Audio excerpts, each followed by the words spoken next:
이 시간 우리 함께 주일 예배로 나오신 우리 모든 성도님들을 환영하고 축복합니다.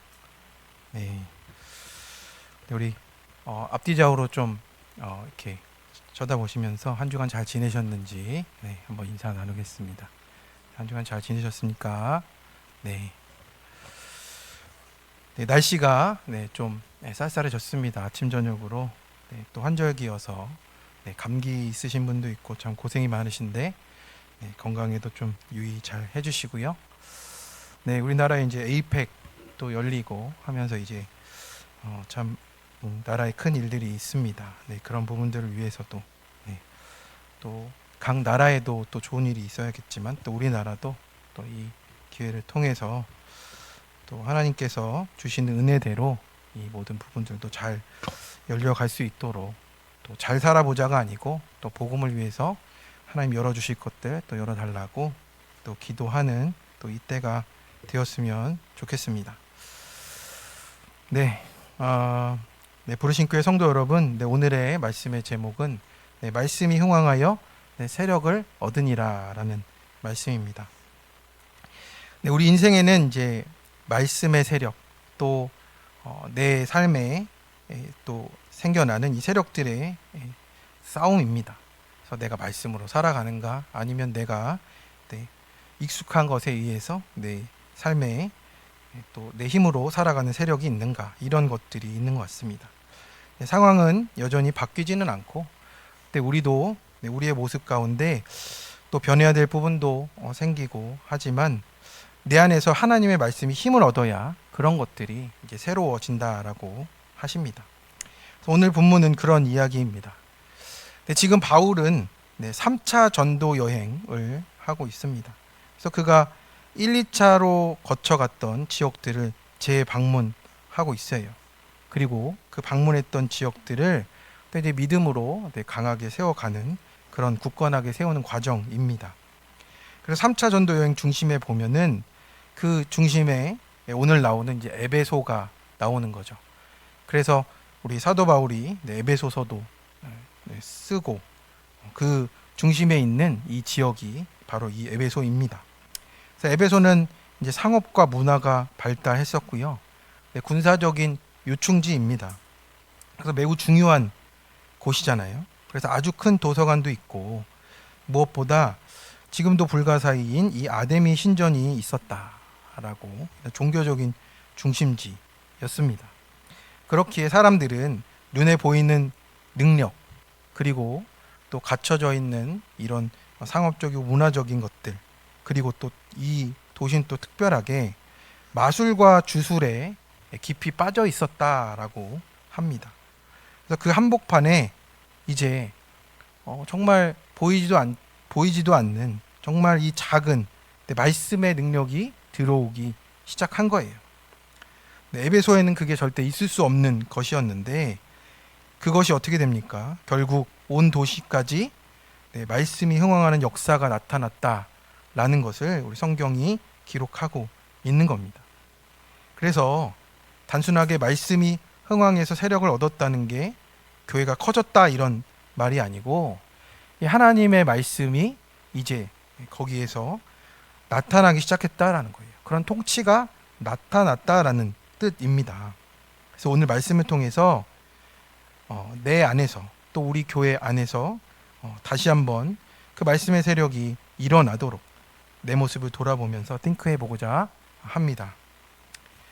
첫 번째입니다. 날마다 강론하며 제자를 세워갑니다. 이제 바울은 에베소에서 사역을 이제 감당하고 있어요. 8절입니다. 바울이 회당에 들어가 석 달 동안 담대히 하나님 나라에 관하여 강론하며 권하되 권면하되라고 하고 있습니다. 그곳에도 회당이 있었어요. 그래서 회당에 들어가서 유대인들에게 석 달이나 복음을 전했습니다. 이제 보이지 않는 하나님 나라 예수님에 대해서 알려주려 하니 담대함이 없이는 권면할 수가 없습니다. 십자가에 처형된 예수님, 부활해서 하늘나라 보좌 우편에 앉아 계신 그 예수님을 전하는 것이 참 어떻게 보면 이 구약 성경만 가지고 있고 눈에 보이는 것만 찾는 유대인들에게는 참 믿기지 않는 일이었습니다. 그래서 그 십자가에 달리신 예수님이야말로 하나님 나라 그 자체이고 믿음으로 의를 얻는다는 복음을 이제 담대히 전했습니다. 여기서 담대히는 이제 거리낌 없이 자유롭게 말한다는 뜻이에요. 용기나 배짱 또 성품으로 했던 게 아니고 사명으로 권면을 한 겁니다. 석 달간이나 멈춤 없이 한 사람이라도 들리는 사람을 찾고자 이제 전했던 거예요. 그런데 어떻게 됩니까? 9절에 보니까 어떤 사람들은 마음이 굳어 순종하지 않고 비방하거늘입니다. 회당에 있는 유대인들이 이렇게 반응을 했습니다. 마음이 굳어졌다라는 말은 이제 돌처럼 굳어서 물이 스며들지 않는 상태라는 걸 얘기하는 거예요. 그래서 구약의 바로처럼 마음이 완악해진 상태를 얘기하는 겁니다. 말씀이 이렇게 선포되어도 내 안에 고집과 죄성이 말씀을 듣기를 거부하는 겁니다. 그런데 이 동사를 살펴보니까요, 미완료 동사예요. 처음에는 받아들이다 이게 아니라 그냥 3달 동안 거부를 한 겁니다. 거부하고 비방하고 그렇게 했던 겁니다. 유대인들이 내가 정답이다, 내가 의인이다 이게 있기 때문에 내 한계가 온 거예요. 바울은 3달 동안 최선을 다해 전했지만 거부와 비방으로 유대인들은 돌아섰습니다. 그래서 무리 앞에서 공개적으로 이렇게 비판하고 모욕을 하는 거죠. 이에 바울은 어떻게 합니까? 그 무리를 떠났습니다. 복음 들을 기회를 놓친 것이에요. 그래서 복음이 들려지는 곳으로 이동하며 나아가는 겁니다. 그래서 바울은 그 제자들을 따로 세우고 두란노 서원에서 날마다 강론하니라 라고 말씀을 하는 겁니다. 그래서 말씀을 흘려듣는 무리와는 논쟁을 멈췄어요. 그리고 들려지는 제자들을 세워가는 일에만 이제 집중하며 나아갑니다. 회당과는 이제 구별되는 말씀 공동체가 이제 세워져 간 거죠. 그래서 말씀은 대중 속에서 흩어질 때가 있습니다. 이게 안 들리고 확신이 안 되면 이것은 지금 그때가 아니라는 것이고 제자 속에서 세워져 가고 있는 겁니다. 그래서 말씀을 듣는다고 해서 모든 자가 제자가 되는 게 아니고요. 내가 정답이라는 회당이 아니고 내가 죄인이고 예수님께 길이 있다라는 제자들이 모이게 되는 겁니다. 그래서 듣고 순종하는 자에게 내 생명이 나타나게 돼 있어요. 그래서 회당에서 밀려나고 비방을 당하는 것은 고난입니다. 그래서 이 비방은요, 그냥 비방이다 이 정도가 아니고 욕하고 저주하고 모욕하는 아주 강력한 그런 비방이었어요. 하지만 그 고난이 이제는 어떻게 하나님 사용하십니까? 아시아 전체로 확장되는 통로로 가게 하십니다. 오히려 두란노 서원이라는 이런 공간을 빌려서 이제 제자 훈련을 시작하는 거예요. 당시 에베소 사람들은 낮잠 자는 시간에 이 사람들이 모였습니다. 그 시간에 아무도 쓰지 않을 거잖아요. 그러니까 그 시간에 그곳을 빌려가지고 바울과 제자들이 그때 모여서 이제 복음을 강론했습니다. 복음을 사모하니 어디서건 언제건 사명으로 감당이 되는 겁니다. 그래서 그렇게 사모하며 나가면 어떤 것도 막힘이 되지 않는 거예요. 성도 여러분, 우리 삶에 환란이 왔다고 또 교회가 막혔다고 또 직장에서 왕따 당했다고 우리가 낙심할 수 없습니다.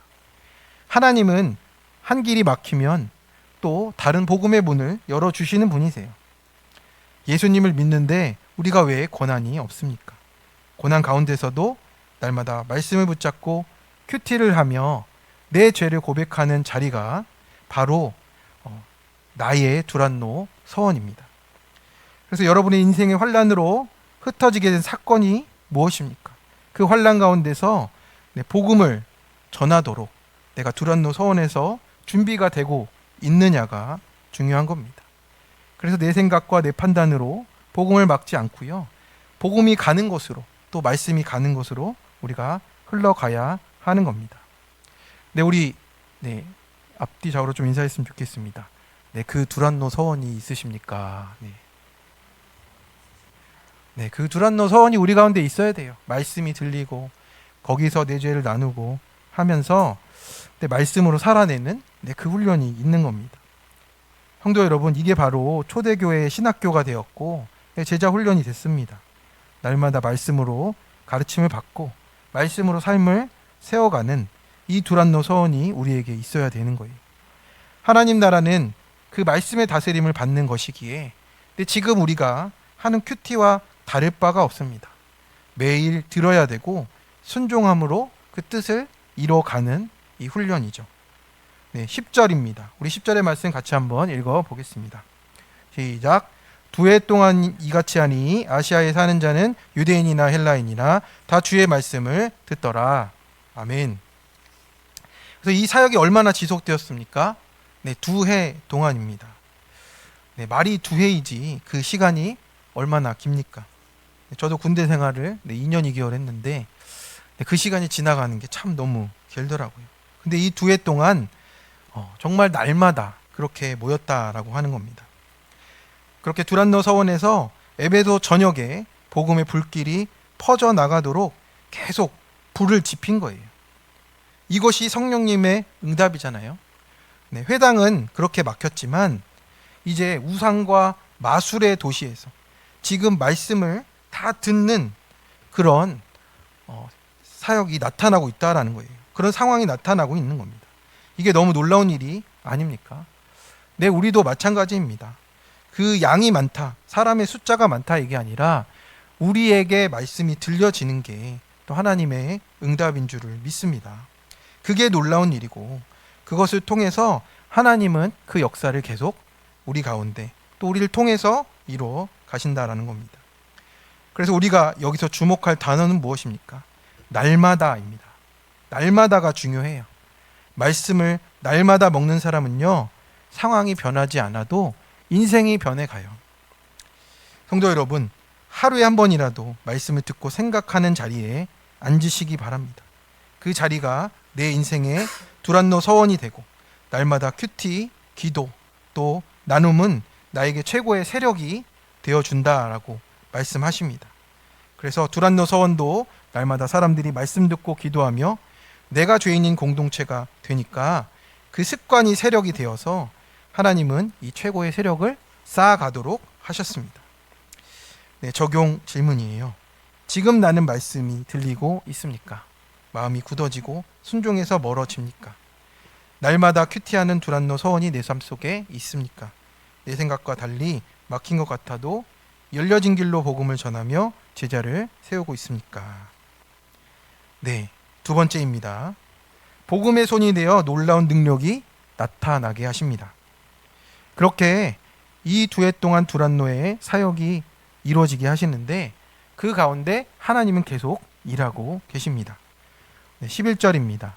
하나님이 바울의 손으로 놀라운 능력을 행하게 하시니 믿음이 하나도 없는 이방인들 그리고 그 다신교의 문화가 그 가득한 에베소 땅에서 이제 이 두란노 서원의 공동체가 점점 늘어나고 있어요. 그런데 그곳에 진짜 하나님의 교회임을 이제 보여주셔야 하는 그런 것이 나타난 겁니다. 그러니 하나님께서는 그 복음에 사로잡힌 종을 통해서 그 손을 사용하셨어요. 특히 에베소는 헬라 문화, 아시아 문화가 만나는 대도시가 되었기 때문에 미신과 마술이 가득했어요. 그러니까 신비주의적인 체험들도 많고 이 사람들의 마음을 다 홀려놓는 그런 마술사들이 많았다라고 하는 거예요.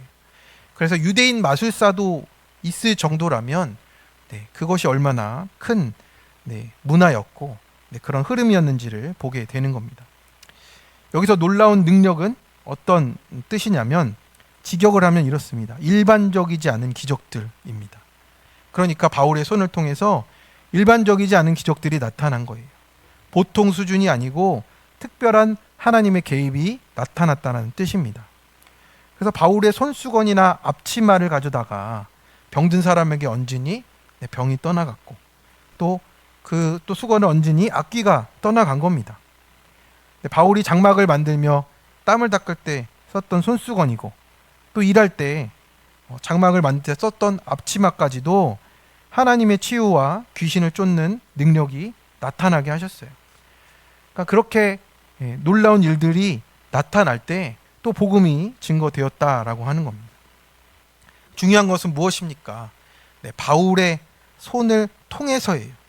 하나님이 행하신 일이기 때문에 우리가 하나님의 그 개입하심을 봐야 한다라는 거죠. 그런데 이 능력이 어떻게 덧입혀졌습니까? 날마다 말씀을 강론하고 복음을 전하는 순종 위에 덧입혀졌다라는 것을 깨닫는 거죠. 능력 자체가 본질이 아니잖아요. 복음을 붙들고 나아가니까 하나님의 능력이 나타나기 시작했어요. 우리가 말씀을 마음으로 받았다면 이게 손으로 실천이 되어야 하는 겁니다. 그렇게 작은 것 하나도 적용하는 것이 능력을 행하는 거예요. 그때 성령께서 세력을 얻어 가정이 회복되고 중독이 끊어지고 생명이 나타나는 겁니다.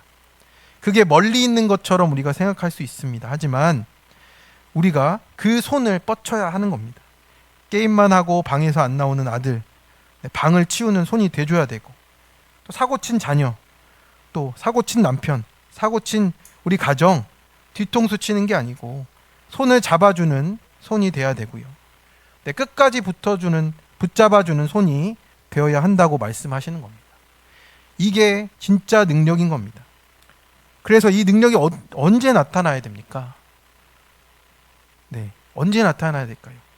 문제가 있을 때만 나타나야 되는 게 아니고 월화수목금토일 다 나타나야 될 줄로 믿습니다. 아멘. 우리 내 삶의 현장에 복음에 순종할 때 우리의 손을 통해서 병도 떠나고 악기도 떠나게 하십니다. 우리가 붙잡아야 될 그 손을 붙잡아 줄 때 결국에는 하나님이 일하신다고 오늘 우리에게 말씀을 주시는 거예요. 그런데 바로 이어서 13절에는 어떤 일이 생깁니까? 13절에 보니까 이에 돌아다니며 마술하는 어떤 유대인들이 시험 삼아 악귀 들린 자에게 주 예수의 이름을 불러 말하되 내가 바울이 전파하는 예수를 의지하여 너희에게 명하노라 하더라. 이렇게 진짜 하나님의 능력이 나타나니까 가짜가 나타나는 거죠. 늘 모조품들은 언제 이렇게 기승을 부립니까? 근데 진짜가 성행할 때 그렇더라고요. 그런데 이 사람들의 출신이 의외입니다. 유대인이에요. 그것도 제사장 스게와라는 제사장의 7 아들들인데 바울의 흉내를 내며 이렇게 외쳤어요. 내가 바울이 전파하는 예수를 의지하여 명하노라 이랬다라는 거죠. 여기서 명하노라라는 단어는 바울이나 이제 베드로나 이런 사람들이 썼던 명하노라라는 달라요. 그러니까 마술 주문을 외우듯이 강제로 주문을 외우다. 그러니까 맹세하게 하다 이런 뜻이에요. 예수님의 이름으로 맹세해서 내가 말한다 이런 뜻이 되는 겁니다. 그러니까 예수님의 이름을 마술로 주문 쓰듯 한 겁니다. 그러니 악기가 대답합니다. 내가 예수도 알고 바울도 아는데 너희는 누구냐? 라는 거예요. 여기 안다라는 단어가 이게 우리가 아는 지식이 아니고 관계로 인한 아는 것을 얘기하는 거예요. 관계로서 아는 거예요. 악귀도 예수님과 바울의 관계 속에서 바울이 주님을 주인으로 온전히 모시는 그 권위 안에 있기 때문에 그것을 안다라고 말을 하는 겁니다. 그런데 스게와의 아들들은 어떻습니까? 이름만 불렀지 예수님과 관계는 없었습니다. 그래서 결국 악기 들린 사람이 그들을 눌러 이기고 그들이 상하여 벗은 몸으로 도망하게 만들었습니다. 여기서 눌러라는 단어가 주인이 되니란 뜻이에요. 그러니까 이 사람들이 예수님의 이름을 빙자했지만 결국에는 그 악기에 눌려가지고 그들의 주인이 되었다라는 뜻입니다. 아주 눌러서 그들에게 들어가 버린 것과 마찬가지가 된 거죠. 그래서 말씀이 없이 내 뜻대로 기도하고 믿음 있는 척하는 것이요 다른 주인을 부르는 일과 마찬가지라는 겁니다. 결국 우리도 신앙생활하면서 구원을 빙자하고 섬긴다며 봉사했는데 그것에 내가 좌지우지 되면 또 인정받고 또 지쳐서 생색이 나고 이런 거에 되면 우리가 지배당하는 겁니다. 하나님의 뜻이 아닌 거는 결국 다 종로로 타게 되어 있기 때문에 우리가 분별해야 한다라는 거죠. 청소년 부모님의 큐티 간증이에요. 저는 불신 가정의 3남매 중에 둘째로 태어났습니다. 친정 엄마는 다른 형제들과 저를 차별하셨고 저는 믿는 남편과의 결혼을 통해 교회로 인도받았습니다. 관계고난과 갑작스러운 조울증으로 몇 년간 힘들었는데 애정결핍과 낮은 자존감으로 자라면서 사람들에게 집착했습니다. 그러나 하나님은 저를 불쌍히 여기셔서 그런 시간을 보내던 저에게 공동체의 가르침과 기도로 회복시켜 주셨고 하나님과 관계를 우상 삼으며 내 열심으로 나아갔던 것을 회개했습니다. 그렇게 살아나니 이제 세상 즐거움에 빠져 고난 없이 가정이 화평하기만을 바랐습니다. 그래서 사춘기 딸이 학원을 빠지며 친구들과 놀러 가기 시작하고 반항을 하기 시작하자 저는 심한 욕과 혈기를 퍼부었습니다. 처음에는 딸의 잘못된 행동에만 집착해서 분을 냈고 저 자신은 무기력을 핑계로 집안일을 미루고 딸에게만 성실할 것을 강요하고 있음을 깨달았습니다. 하나님보다 가족 또 자녀의 학업을 우상 삼은 제 모습을 회개했습니다. 여전히 제 안에는 딸이 성실하고 학원에 잘 다니기를 바라는 마음이 큽니다. 하지만 내 열심으로 자녀를 바꿀 수 없음을 인정하고 딸에 있는 모습 그대로 받아들여 공감하는 엄마가 되기를 소망합니다. 그렇습니다. 우리가 우리의 힘으로가 아니라는 것을 보여줍니다. 예수 이름으로 라는 우리가 고백을 하는 것은 내 힘으로가 아니라는 고백과 마찬가지입니다. 그래서 예수님의 이름은 부적이 아니고요. 내 인생의 말씀이 순종이 될 때 그 이름의 능력이 나타납니다. 그래서 성령의 세력은 날마다 큐티하며 마음에서부터 손으로 이어지는 순종과 적용이 우리 가운데 나타나야 합니다. 그러면 주님께서 우리 가운데 일하실 줄을 믿습니다. 적용입니다. 내 삶에 놀라운 일이 일어나기만 바라고 있습니까? 날마다 큐티하며 복음에 순종하는 삶으로 드립니까? 하나님과 관계없는 순종 없는 지식과 내 뜻대로 하는 내가 복음에 속지 않습니까? 말씀으로 기도하여 예수의 이름으로 내 안에 쫓아낼 것은 무엇입니까? 네, 세 번째입니다. 자복하며 불태울 때 말씀의 세력을 얻습니다. 이제 이 놀라운 일이 악귀가 나타나고 그것이 또 이 모든 일에 에베소에 큰 일로 알려졌습니다. 왜 그렇습니까? 에베소는 그런 신비한 일에 너무 노출이 많이 되어 있던 거예요. 그런데 이제는 국면이 달랐습니다. 17절입니다. 우리 한번 같이 읽어보겠습니다. 에베소에 사는 유대인과 주 예수의 이름을 높이고 라고 말했습니다. 그래서 이 일로 인해서 그 도시는 두려움으로 가득 찬 거예요. 그 두려움이 이제 공포로 끝나지 않았고 사람들 가운데 어떤 것이 정말 진리인가를 구하게 하는 사건이 되었습니다. 거룩한 경외심을 움직였어요. 하나님의 권세 앞에 엎드려 주 예수의 이름을 높이는 놀라운 일이 이제 시작된 것 같습니다. 18절입니다. 우리 한번 같이 읽겠습니다. 시작. 믿은 사람들이 많이 와서 자복하여 행한 일을 알리며. 아멘. 그래서 그 일로 인해서요, 많은 믿은 사람들이 생겼어요. 그것도 많이 생겼죠. 그러면서 회개와 자복이라는 이 성령의 권능이 나타나기 시작했습니다. 여기서 자복하다는 엑소몰로게오인데 스스로 죄를 고백하고 드러내다 라는 뜻이에요. 그래서 은밀히 숨기던 죄를 말씀 앞에 꺼내 놓았다라는 것이죠. 여기서 우리 믿는 사람들의 특징이 나타나는 거예요. 죄를 더 이상 짓지 않는 게 아니고 또 실수하고 넘어지고 죄를 짓더라도 십자가 앞에 나와 이 교회 모임에 나와서 예배도 드리고 내가 죄인인 공동체에서 계속 자복하며 알리며 살아가는 거예요. 그게 자복의 삶입니다. 그러니까 자기 죄를 보지 않으면 할 수 없는 행동입니다. 사람들이 두려워하고만 있을 때 믿는 사람은 자복하여 회개하면서 나의 죄를 알리고 불태우는 것까지 가는 겁니다. 말에만 그치진 않았고 죄를 끊어내는 순종까지도 이어졌던 것을 우리가 보게 돼요. 19절의 말씀입니다.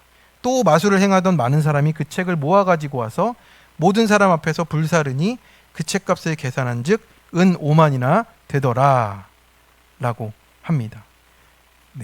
여기 불사르다는 완전히 태워 없애다예요. 번제처럼 다 채워서 없애버렸습니다. 즉 다시는 우상과 마술의 죄로 돌아갈 수 없도록 이 결단과 순종으로 끊어버리는 행함을 나타냈습니다. 근데 은 5만이라고 하니까 뭐 감이 없으시죠, 그죠? 별로 이렇게 감흥이 없으신 것 같아요. 그래서 제가 챗GPT에 물어봤습니다. 책값이 은 5만이라 하면 당시 노동자 임금으로 계산하면요 150년치나 되는 금액이었어요. 오늘날로 환산하면 이게 은 드라크마라는 단위로 나왔는데 1일 임금이에요. 1드라크마가. 그러면 은 5만 드라크마니까. 근데 은 5만 드라크마가 아니라 이 드라크마로 환산해서 1일 임금으로 하면 한국 최저시급이 지금 2025년 1일 기준이 얼마인지 아십니까? 역시 직장인들 확실히 알고 계시고 1일 기준으로 하면 82,240원입니다. 그래서 이거를 계산하면 40.1억 2천입니다. 40억 1,200 정도 됩니다. 놀라지 않으시네요. 40억 정도는 가지고 계신 것 같은 느낌인데 40억이나 되는 거예요. 그래서 이는 최저임금 노동자 기준으로 250일간 근무했다 치면 200년 일하시면 됩니다. 이거를 한 사람이 가지고 있던 건 아니겠지만 이거를 다 가져와서 그 책 자체들이 워낙 비싸기도 했으니까 그거를 다 가져와서 불을 태우는 겁니다. 내가 생각했던 내 생각과 사상과 그 가지고 있던 모든 책들이 결국에는 하나님께 돌아갈 수 없게 하는 그 부분이기 때문에 그걸 하나님 앞에 자복하며 불태우는 모습을 우리에게 보여줬다라는 겁니다. 성도 여러분, 그만큼 내게 가치 있는 것을 포기했다라는 겁니다. 이게 어떻게 가능합니까? 자복하여 사람들 앞에 말했는데 내 옆에 사람도 똑같이 그랬다는 것을 서로 인정했기 때문이에요. 그래서 같이 불태울 수가 있게 되는 겁니다. 이게 자복의 열매이고 목장의 원리입니다. 우리가 잘나서가 아니고 우리가 자복하며 알리니까 서로 불태우는 적용이 되어지는 겁니다. 옆 사람이 그것을 자복하면 그것을 통해서 지적하지 않고 내 죄를 보며 가는 그 적용이 되었다라는 겁니다. 성도 여러분, 우린 사건이 나고 이러고 저러면서 두려워만 합니다. 문제만 더 커지는 건 아닌가 이렇게 더 두려워하게 되죠. 그런데 그때 믿는 우리들이 어떻게 해야 됩니까? 자복하고 간증하고 수치를 나눌 때 세력을 얻게 되는 겁니다. 혼자 할 수 없으니 믿는 우리가 함께 있어 말하고 내 속의 마술책을 다 불태우고 간증하면서 또 그 책이 나오면 또 불태워서 가는 겁니다. 그럴 때 내 안에 악하고 음란한 에베소가 전복이 되는 거예요. 그래서 성령이 흥왕해서 세력을 얻게 하시는 겁니다. 그래서 오늘 20절에는 무엇이라고 말합니까? 우리 한번 같이 읽어보겠습니다. 이와 같이 주의 말씀이 힘이 있어 흥왕하여 세력을 얻으니라. 아멘. 여기서 흥왕하다는 자라나다 번성하다 세력을 얻다라는 뜻이에요. 힘을 가지다 능력을 발휘하다 이죠. 이건 단순한 교세 확장이 아니고 영적 질서가 이제 전복이 되었다라는 뜻이에요. 우상과 마술의 도시 에베소가 말씀의 도시로 이제 바뀌어가고 있는 겁니다. 결코 임할 수 없었던 에베소에 하나님 나라가 임해서 이제 흥왕에서 세력이 뻗어나가는데 이게 미완료형으로 나타나고 있어요. 계속해서 흥왕하여 세력이 뻗어나갔다라는 걸 말하는 겁니다.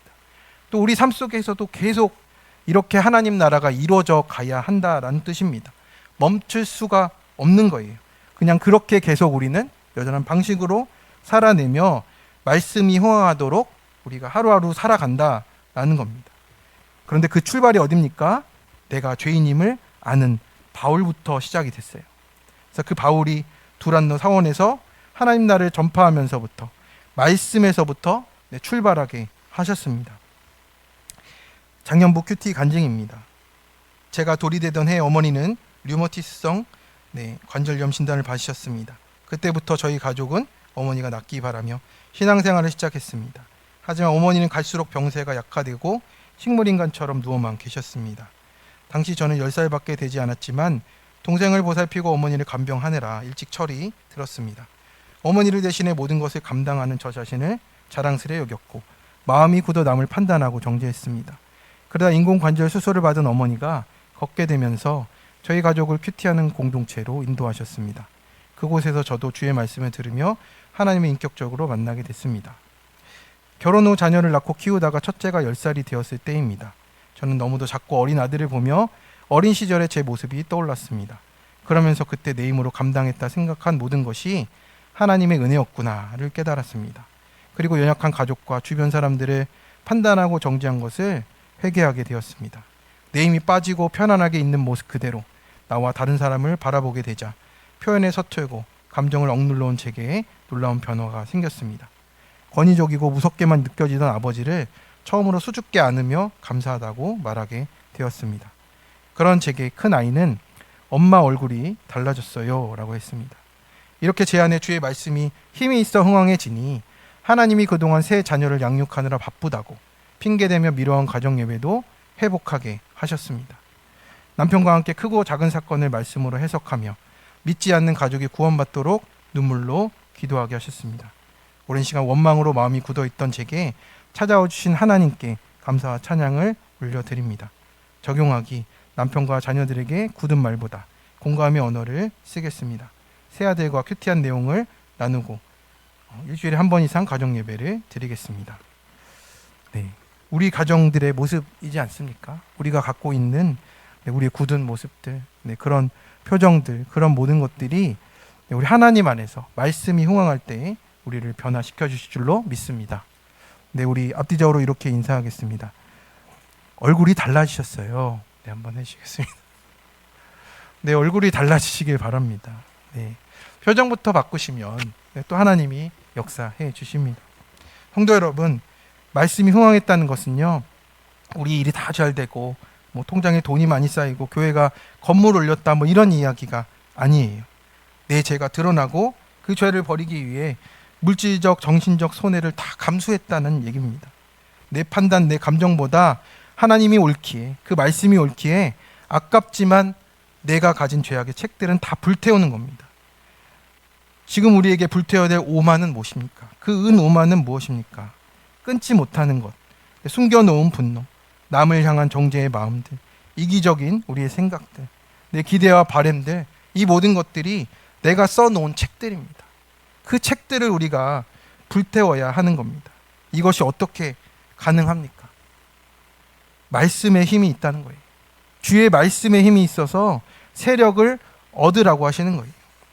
습관을 고친다, 이걸 넘어서요, 말씀의 가치관이 나를 사로잡아서 죄를 불태우고 내 삶을 변화시키게 하십니다.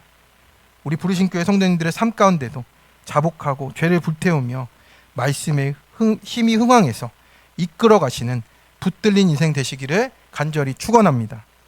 적용 질문입니다. 내 앞에 일어난 두려운 사건이 하나님 앞에 나아가야 할 사건임을 인정하십니까? 내 안에 말씀이 흥황하도록 우상과 마술의 죄를 자복하며 은오만 같은 내 지식과 교만의 책을 오늘 완전히 불태우시겠습니까? 네, 우리 이 시간 하나님 앞에 나가는 마음으로 우리 찬양하면서 나가겠습니다.